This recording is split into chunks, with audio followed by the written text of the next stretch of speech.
Como vai você? Excelente sexta-feira. Já deu uma sextada aqui. Eu quero contar uma coisa muito importante para você. A velha mídia, Globo, Folha, Estadão, por aí vai. A finalidade dela é ocultar a verdadeira notícia que acontece aqui no Brasil. Para ajudar o molusco e sua gangue de ladrões, picaretas, salafrários no geral. Então, já vem a grande mídia para esconder de você o que acontece. Ao contrário nos Estados Unidos, na Europa, enfim. Lá todo mundo já está sabendo o que acontece e a mídia aqui tenta esconder. É uma vergonha que pseudo-jornalistas fazem essas coisas nojentas. Mas é assim, falta de graninha que Bolsonaro cortou as torneirinhas. Mas vamos lá.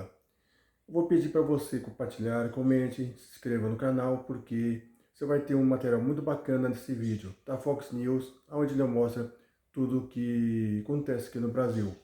Joinha? Vamos lá contar. 1, 2, 3. Bora!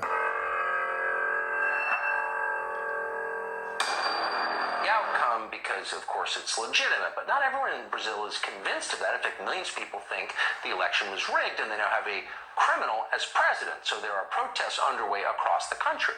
There are reports tonight from investigative journalist Matt Turman that the Brazilian military stands with the incumbent president, Jair Bolsonaro.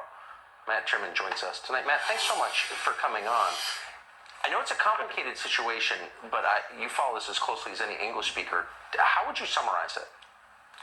Well, you're right. It is a complicated situation. We are in day 29 of mass protests in Brazil, a democratic country with free elections, and we're talking not tens of thousands or hundreds of thousands, but millions.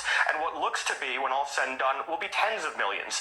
This is the largest democratic protest in possibly human history, and the global media is crickets on this. It is totally being memory holed in real time, but the people are very clear. They do not want to be led by a convicted criminal. And recall, Lula da Silva was convicted in 3 separate courts of 12 charges by 19 judges unanimously, not Bolsonaro appointees. This was years before Bolsonaro, and his judicial appointees in the Supreme Court had freed him in the last 2 years just so he could run in this race, and they annulled and vacated his multiple sentences, 12-year sentence, 580 days he served. They let him out to run, and Brazil has a law in the books that says no convicted felon can be an elected office, and they vacated that. They absolutely put him on the chessboard so that they could attempt to control the outcome, and now the people in mass are crying foul. Even in the districts where he supposedly has a stronghold, say the Amazon with indigenous peoples, they're marching on Brasilia.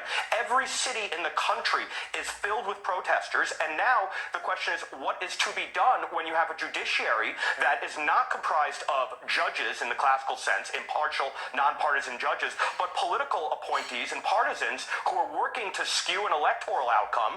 And so the military has a special role in the Brazilian Constitution, Article 142, that says they are the ones to adjudicate separation of power disputes. And it looks like this will be coming to a head.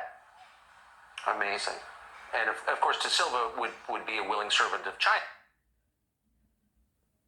E aí, você viu o que acontece? Então eu vou me despedindo aqui, pedindo para você se inscrever, comente, dá um like e compartilhe com várias pessoas possíveis. Vou deixar a descrição aqui na chave do Pix e até o próximo vídeo. Fui!